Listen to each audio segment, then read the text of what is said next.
I'm Vladimir Klitschko, and I'm addressing the entire world to stop this war that Russia has started, and it's happening in the heart of Europe. There's no time to wait, because that's going to lead into the humanitarian catastrophe. You need to act now to stop Russian aggression with anything you can have now. In an hour or by tomorrow it's gonna be too late. Please get into action now. Don't wait. Act now. Stop this war. Hello, everybody, and welcome to a special edition of There's a Will, in which we will be addressing the situation and the developing situation in the Ukraine, a subject which is on everyone's mind. I'm joined in the studio by Miriam Shaded, who is an expert on the refugee problem that we'll be looking at in Poland in the coming days. Thank you, Miriam. Miriam Shaded. I have Iwo Bender, who is a media expert and television producer of long standing in Poland and the United States. I have also with us Nicholas Richardson, television journalist and longtime observer of the situation in Central Europe. At least 20 years, isn't it? At least, yeah. Yes. And joined from Tallinn in Estonia, Harold von Kursk, who will be informing us about what's going on in the Baltics, because, of course, as we all know, that is also germane and essential to the discussion of the Ukraine. Now, if I may start us off right now by looking a little bit at some of the things President Putin said in his speech earlier this week. And I found some just astounding comments, like most of us. Not only the presentation and his appearance, but also some of the things he was saying. Notably, the stab in the back, which was a favorite phrase of a man called Adolf Hitler. Now, there have been so many Hitler comparisons, it's almost a shame to even talk about Hitler in any sense these days, because his name is thrown around so casually. But this is the greatest invasion in Europe since 1945. There's no doubt about it. It's underway. There are up to 200,000 troops surrounding Ukraine and threatening the very borders of the EU. So, gentlemen, what can we say? What is your interpretation of, may I start with you, Iwo, as our Polish expert, resident Polish expert, and Central European expert. What was your impression of this speech, and perhaps a little background to Ukraine? Well, how much time do we have? Let's go. Very briefly, of course, the speech was a sort of I think, one rare moment when Putin was actually being very honest and frank, and he was speaking his mind. And that is terrifying, because his vision of history is literally equal to the old Soviet propaganda. So we have a situation in which a leader of a large country with a very large nuclear arsenal who's believing his own propaganda. That is very dangerous. That background, well, I mean, you know, one thing that Putin was saying is that Ukrainians and Russians are really one nation, which is interesting, because then he proceeded to invade Ukraine. So it's kind of strange to say, well, we are brothers, but so we will invade you. But anyway, so, but indeed, if you look at the history of the two nations, there is a period of probably about 300, 400 years where there was actually one people stemming from the Kievan Rus, established in the 9th century. Let's talk a little bit about that as an historical entity, well, how it affects today. Well, basically, all the Russian all the Russian, Ukrainian people really can derive. I mean, they have their roots in the 9th century establishment of the Kievan Rus, named after the city of Kiev, which was a very rapidly expanding economic and military power in the 10th century, established actually by by Vikings. The very name Yeah, I think that's Rus something that probably needs comes to be from, said. Yeah. from Finnish Ruotsi, which apparently comes from Swedish. So yes, the first dynasty that ruled Russia for about 500 years came from Rurik, who was a Viking. Yeah. So yeah, that's. A lot of people don't seem to know that. It happened a long time ago. But Yeah. but anyways, they accepted. But there is that root. They accepted Christianity from Byzantium, which was a very, very important decision that still reverberates, and is the outcomes of this decision are still, in fact, shaping the character and the actions of people both in Russia and Ukraine. Then they were fractured into, as was the case in the Middle Ages with many European powers, they were fractured into a number of small principalities, then conquered by Mongols and absolutely humiliated. For about 200 years, they were literally treated like dirt. And then the tiny principality of Muscovy emerged, and that's What time are we talking about? Muscovy was. We're talking the 1200s. Yeah. Okay. Which then grows. Middle Ages. Yeah, which grows in power, takes over most of what. And this is what we think of as Russia today. And this is comes what from Russia. That root. It came from a branch of the Kievan Rus, while modern Ukraine grew out of Kiev. And grew out of the Kievan. So they kind of grew apart, grew from different origins at that point. Same stem, two branches. Two different branches, and that needs to be stressed because they are quite different in their history. And that's why Ukrainians today are fighting so hard, because they see themselves as different. They see themselves as not part of the Russian ethos Exactly. and ethnicity. Okay, if it is an ethnicity, let's just say the Russian ethos, because it is definitely a way of thinking and being. I'd also like to say the actual name Ukraine means the middle country, doesn't Well, it?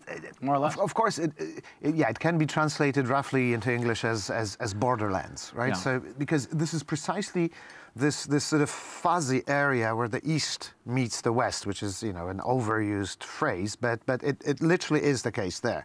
If you go to cities like Lviv, for instance, you have an Orthodox cathedral there, a Roman Catholic cathedral, Ukrainian Catholic cathedral, and the Armenian cathedral next to each other. This is really a place where different civilizational attitudes were meeting, and so that's why it's so difficult to define it, whether it's an Eastern or a Western country. Can we go to Harold now? Harold, you are a person with ethnic roots right in Central Europe. I believe your family's Estonian. Could you tell us a little bit about that and the situation vis-a-vis the Russians where you are? The invasion of Ukraine has deep personal resonance for me, since half of my family was sent to Siberia by the Russians when they invaded and threw out the Germans. And in Germany, of course, many of my family members died simply while fighting the Russians. So it's a very strange situation. And this is all part of Putin's rather monstrous plan to recreate a Tsarist empire as a new Russian empire by taking back Ukraine. And as the great late Polish-American political scientist and NSA advisor to Jimmy Carter during the Carter administration once said, You're talking about Zbigniew Brzezinski, yes? Okay. Zbigniew Brzezinski, yes. Yeah. Brzezinski said Russia without the Ukraine cannot be considered an empire. Yeah. But Russia with Ukraine can assert itself as an empire, because, not just because of the population, but because of the additional geographic positioning of Ukraine with respect to Europe. Thank you for that. Thank you for that, Harold. Harold, let me ask. Stay with us, and let me ask Nicholas a question. What's the view from the UK? I mean, Boris Johnson has been making some fairly strong pronouncements. But what do you think that strategically the British view is historically on this part of the world? Well, on this part of the world, of course, to be fair, it hasn't really been, if you go back over the last couple of hundred years, it hasn't been a part of the world we've been particularly concerned about up till the Second World War. I think in the modern era... I think that's the key. What about the Second World War? The Second World, of course, we then found ourselves allied with the Russians. Yeah. Or the Soviet but what Union, happened? I think was. What I want... At the beginning, in 1939, September 1939, the Second World War began because the British allied with Central Europe, particularly Poland. With the guarantee that Britain and France gave to Poland, yes. Right, after a lot of appeasement had gone on. Exactly. Everyone knows the whiff of Munich in the air that's preceded this invasion, and everyone can easily find on YouTube the films of Chamberlain waving his piece of paper that Hitler had signed, and yes. Everything's okay now. And have we seen, in your opinion, something like this? Because I've heard it coming out of Britain. We are seeing something like this largely because since the end of the Cold War in 1989, 1990, the Western European countries, and to a certain extent, but to a lesser extent, thank goodness now, the United States have disarmed. They've assumed we're not going to fight a war. And indeed, the latest British, they're always having strategic defence reviews, which always end up in us actually spending less and less on the armed forces and wasting more and more money on less consequential things. But the latest strategic review said, well, there won't be any large-scale land war in Europe, which is, and we're going to realign our interest to the Pacific region, which is not completely wrong thinking. Because whatever you say about the United Kingdom, and it's in England before that, and Great Britain in between, it has always been Europe has been key to our security. And for 500 years, our foreign policy was to make sure that the European coastline immediately facing our island was not in the hands of one power. And finally, ironically, leaving the European Union has actually created, for the first time in 500 years, that very eventuality. But I think the United Kingdom does see a strategic issue here, which is why we've been so keen to supply weaponry to Ukraine.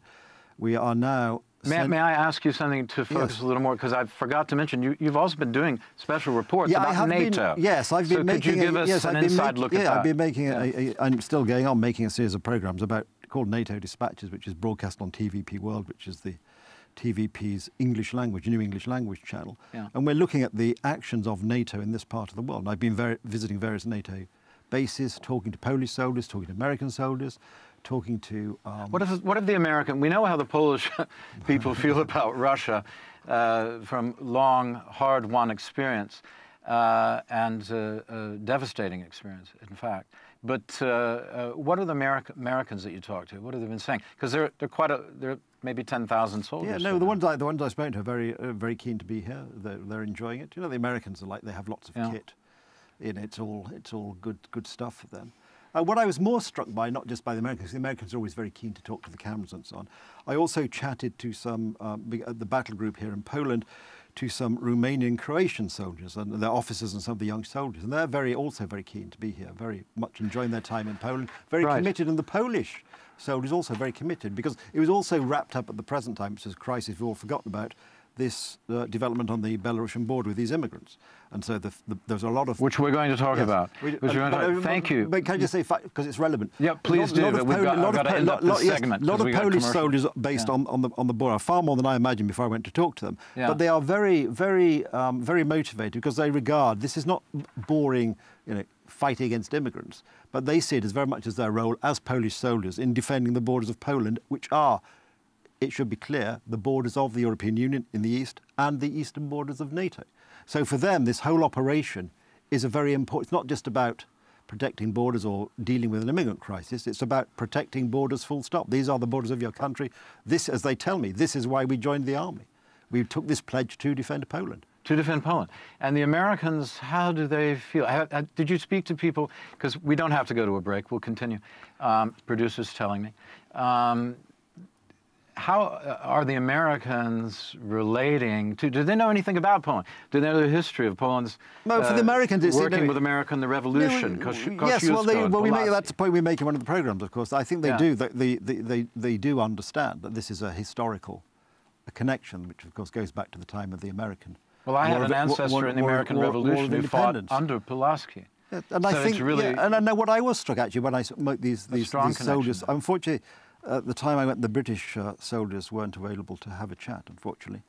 And I was, funnily enough, yesterday supposed to be, or hoping to go to Lublin to talk to the Royal Marines who are in Lublin, but they were... Always nice to talk to the Royal Marines. Exactly, I was really looking forward to it, but apparently the message came back via the British Embassy. It was, oh, well, with what's going on in Ukraine, they're rather preoccupied, which I think is a bit you know, I'm sure they could have found time for us. Maybe they weren't asked. But yeah, everybody seems very enthusiastic. They all regard the work as important. And I think the Americans, you know, it's another thing where they bring in lots of kit. And they all like to, they really do appreciate the fact they're working with, you know, these are the 4 NATO battle groups in the Baltic republics and in Poland. They're multinational groups, each commanded by a different nation. I think the British actually command the battle group in Estonia. We're sending out more troops there.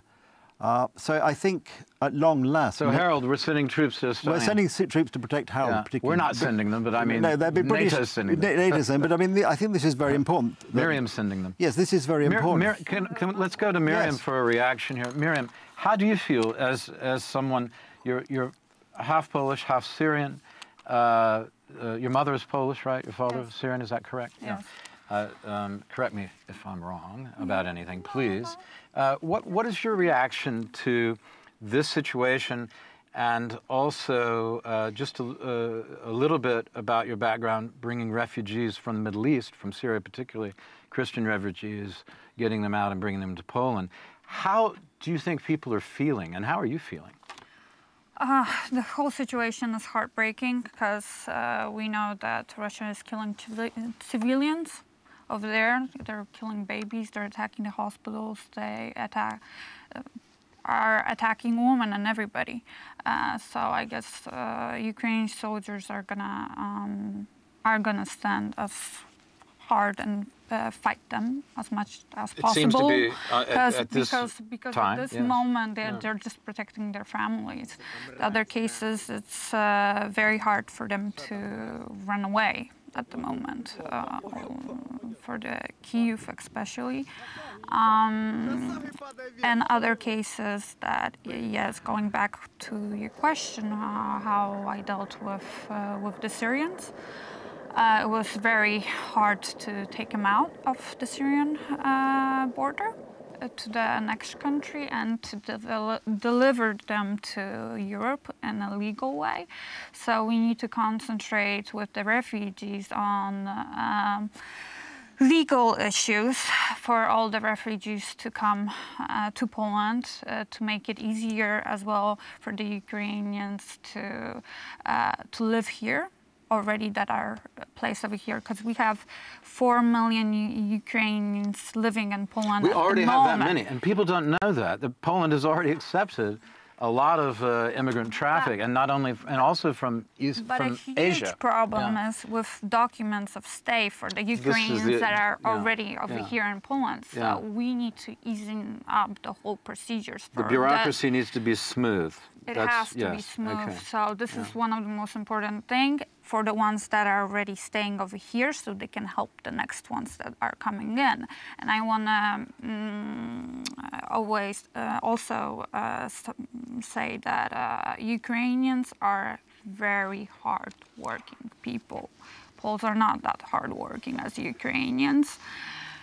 We want for the Ukrainians... Smiles are allowed. I know what she means, actually. In the sense that they're ready to get to work and create a new life. Yes, they are. And the immigrants easily adapt in the Polish environment. They can easily adapt, yes. That's a huge case. They learn Polish very quickly, and they want to work.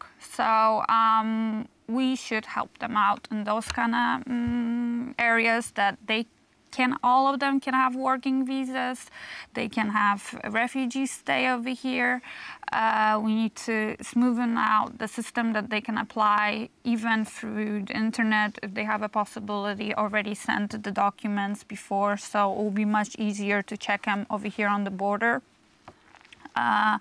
And with all the housing, we need to develop systems that we can get all the everybody who wants to give a house, apartment for the refugees that they can give declarations and help to the Ukrainians. We need a whole Maybe give system. them a tax write-off for that or something like that. Yeah. So you can encourage this. Yeah, very good. Miriam, thanks for that. We'll come back to you for more later in the next segment. But right now, I just wanted, Miriam's brought up a very interesting point about the flow of people from Ukraine, how difficult that is, how hard it is even now for some people, even colleagues that we work with, to get their papers pushed through the bureaucracy. This is something that has to be smoothed out. This is an emergency. And it's a good time to reform, isn't it, Ivo? Well, it's actually happening. Well, first of all, during the first 2 days of the Russian invasion, about 100,000 Ukrainians crossed the Polish border. Very good. The line on the Ukrainian side at the checkpoints reaches 10 miles. Mm-hmm. And which checkpoints are we talking? At all of them, or is there a particular? I mean, Przemysl, which is a famous crossing place. Well, it's not exactly a crossing, but it's very close to the crossing. Very close.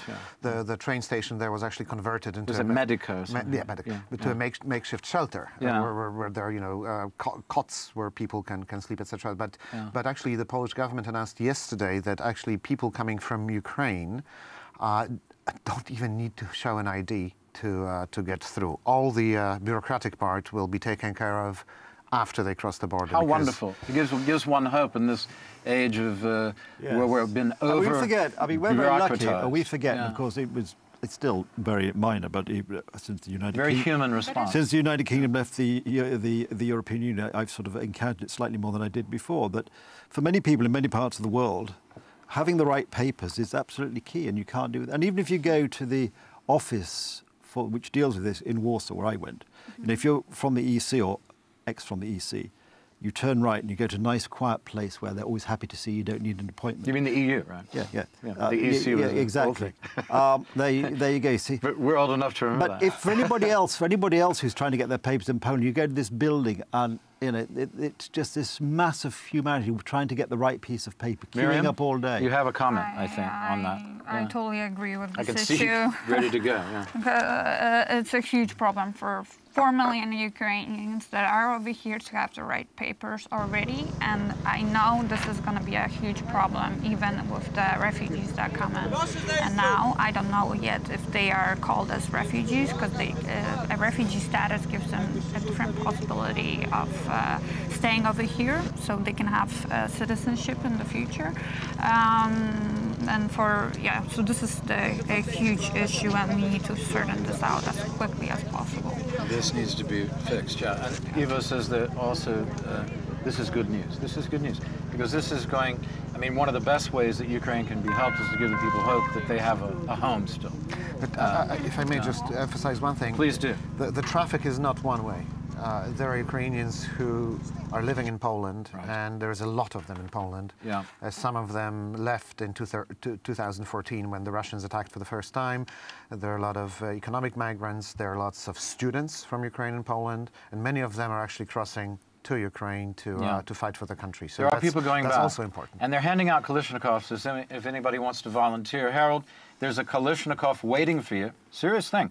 And I want to say that yesterday, I mean, I tried to get several different people to join us on this program from Ukraine, but there appear to be internet and telephone problems at this point. I had someone from Kiev who's actually the brother of a cameraman I work with.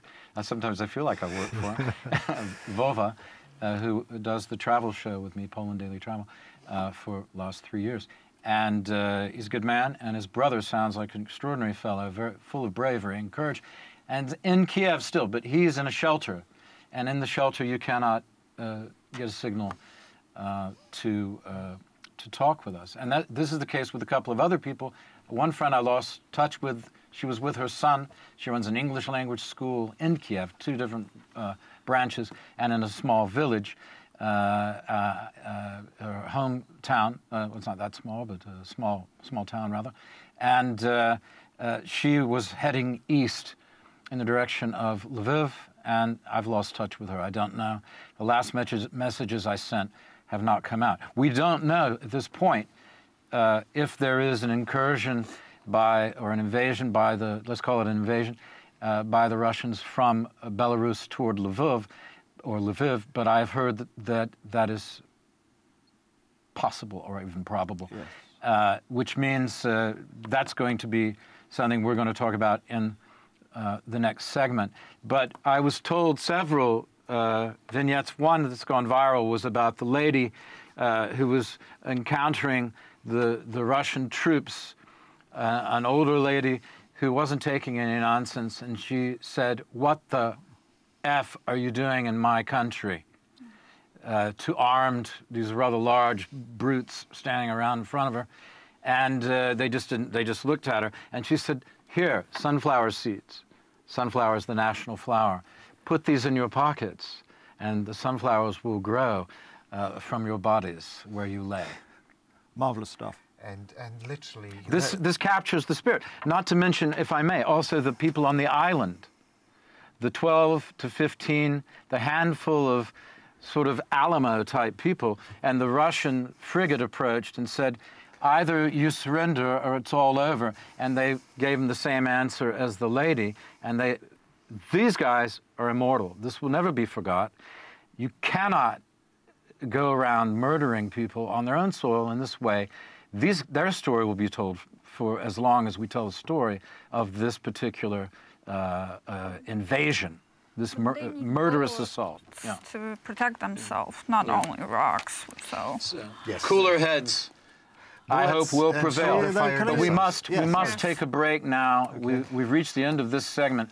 Please hold your thoughts. I want to thank you, Harold. Come back with us in the next segment. Harold von Kursk in Tallinn. We have Miriam Shaded beside me, refugee expert. We have Iwo Bender, journalist and producer, television producer and manager as well.